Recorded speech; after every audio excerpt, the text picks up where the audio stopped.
बुलढाणा जिल्ह्यातील प्रकल्पामध्ये आज रोजी फक्त 26% जलसाठा शिल्लक आहे. तर बुलढाणा शहराला पाणी पुरवठा करणाऱ्या येळगाव धरणामध्ये सुद्धा फक्त 22% जलसाठा शिल्लक आहे.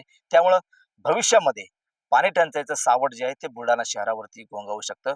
आपण बघू शकतो की बुलढाणा जिल्ह्यामध्ये जवळपास 3 जे आहेत ते मोठे प्रकल्प आहेत, 7 मध्यम प्रकल्प आहेत आणि 41 लघु प्रकल्प आहेत. या सगळ्या प्रकल्पामध्ये आज रोजी फक्त 26% जलसाठा शिल्लक आहे. या अ, मार्च, एप्रिल आणि मे महिन्यामध्ये तापमान जे आहे ते मोठ्या प्रमाणाने वाढलं होतं. जवळपास 44 डिग्री सेल्सिअसच्या वरती तापमान गेलेलं होतं आणि त्यामुळं पाण्याचं जे ते बाष्पीभवन मोठ्या प्रमाणामध्ये झालं.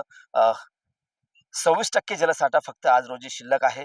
ग्रामीण भागामध्ये सुद्धा पाणी टंचाईचं सावट आहे. शहरी भागामध्ये सुद्धा पाणी टंचाईचं सावट आहे आणि बुलढाणा शहराला जे महत्त्वाचं शहर जे आहे ते बुलढाणा शहराला सुद्धा ज्या ठिकाणी कर्मचारी मोठ्या प्रमाणामध्ये असतात, जिल्ह्याचं ठिकाण आहे, त्या ठिकाणी सुद्धा आज रोजी फक्त 22% जलसाठा शिल्लक आहे. त्यामुळं भविष्यामध्ये बुलढाणा शहराला सुद्धा पाणी टंचाईचा सामना करावा लागू शकतो. एकंदरीत पाहिलं तर सध्या ग्रामीण भागामध्ये जवळपास 34 टँकर जे आहेत, टँकर सुरू आहेत. टँकरद्वारे पाणी ग्रामस्थांना पुरवलं जातं आणि आता सध्या मे महिना सुरू आहे. मे महिन्यामध्ये सुद्धा मोठं जे आहे ते तापमान वाढलेलं आहे आणि आता काही दिवसामध्ये जर का पावसाळा लवकर सुरू झाला नाही, तर आणखी सुद्धा पाणी टंचाईचं सावट हे गडद होऊ शकतं. पाणी टंचाईचा सामना नागरिकांना करावा लागू शकतो. अशी परिस्थिती आज रोजी आहे.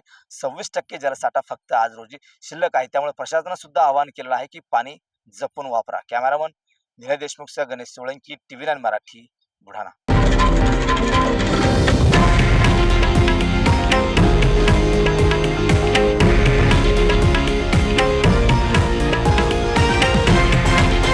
हे आहे देशातील नंबर 1 न्यूज नेटवर्क आणि आपण पाहत आहात TV9 मराठी, एकमेव.